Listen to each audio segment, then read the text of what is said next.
do we learn to trust life? How do we learn to trust the Mm. pause?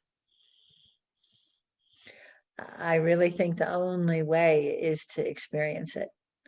Yeah. I am an experiential learner. And um, when I do my intake interview, which is over the phone, I ask a whole bunch of questions Mm-hmm. about, in your life now, what does it look like? Mm. And what would you want to eat? When do you want to get up? What kind of coffee do you want? What happens next? Oh, And yeah, and it really sets the tone for me to be able to see, oh, this is how they have it set up.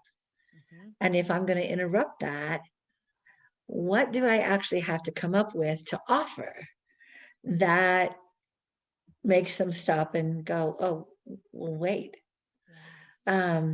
So you usually have French press coffee. I'm actually going to offer you some espresso with foamed milk. Do you want to go there or you really want your French press? Uh-huh. And just that is the beginning of a little crack. And so it's really not so much that there's a formula, but it's Mm-hmm. that attunement that was, meant to happen between ourselves and our parents very early in life Mm-hmm. that gave us that ability to trust. And if we didn't get it then, or sometimes even if we did, but we don't have it now with ourselves, if we're not actually paying attention to our own selves and our own needs, to have someone else do it for you is interruptive and valuable. Mm-hmm. Yeah. I'm glad you're bringing that piece in around attachment because I feel that so much of what you're pointing to is how can we find safety within ourselves, and how do we get to connect with our needs? And if we're so lost and spun and in the box, it Right. sounds like what you offer is, I'm going to take you out of the box, and we're going to work with that in a conscious way to find out what's it like to have somebody here with you, maybe even noticing what you might want before you know it. Yeah. Yeah. And what is it like to actually have the experience of, well, right now, I just want to sit on the couch and stare out the window. Mm-hmm. And is that okay? Can I do that? Yeah. Will you let me? And you're Mm-hmm. over there being busy doing things. Shouldn't I be doing things too? It's Oh like, yeah. well, no, no, no. If you want to stare out the window, be my guest.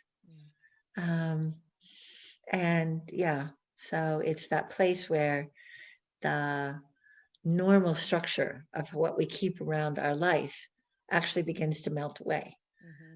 because you have an observer, you have somebody who's attuning Yeah. to even how you're breathing, whether or not you slept last night, how much of your green beans did you eat? And if not, why? Mm-hmm. Yeah. Yeah, It's such an incubator. The more you talk about it, it's like some people, myself included, will go on a silent meditation retreat to try to access and see my conditioning and, touch right. myself and all of that. But this is a whole other level because basically you're saying, okay, I'm going to put you back in your perceived structure of your life in certain ways, and then I'm going to intentionally interrupt them so that we can use that as material to work with safety and your own sense of where you're trying to control life to keep yourself safe, and how is that keeping you in your box, Right, but on so right. many levels, from food to, is it okay for me to stare out the window, or I should be helping, whatever that conditioning Uh-huh. might be. Right, That's right. powerful. My last retreat person came back from a hike and she said, is it okay if I take a bath? And it's like, if a bath is what you want, that would be great. And I said, do you want bubbles? Do you want this? Do you want that? And she was like, you're going to make my bath for me? And I was like, well, yeah, I am actually. And she was just like, her jaw came up off the floor. I was like, I don't know what to do with that. Uh-huh. How And many I times said, do people run a bath for us? right, yeah. And ask, how would And you like it? Go ahead. and yes, exactly. How would you like it? Mhm. And actually listen to the no, I actually don't want bubbles. And I was like, really? You don't want bubbles? And she's like, no. And she had her reasons. And it's like, okay, no bubbles. How about this? How about that? Yeah. Yeah. It's so fun to see your joy. Like, just talking about it right now. What do you know is Yeah. happening? I just get excited about the really, really just simple ways that I get to tend to someone else, and how much that feeds me. Mhm. So, Yeah. yeah, makes me really, really happy. Yeah. I can see it. And I feel that when I'm around you, there's such a generosity. Like you were describing that about Helen, your mentor. Uh-huh. That's so much of Yeah. what you embody.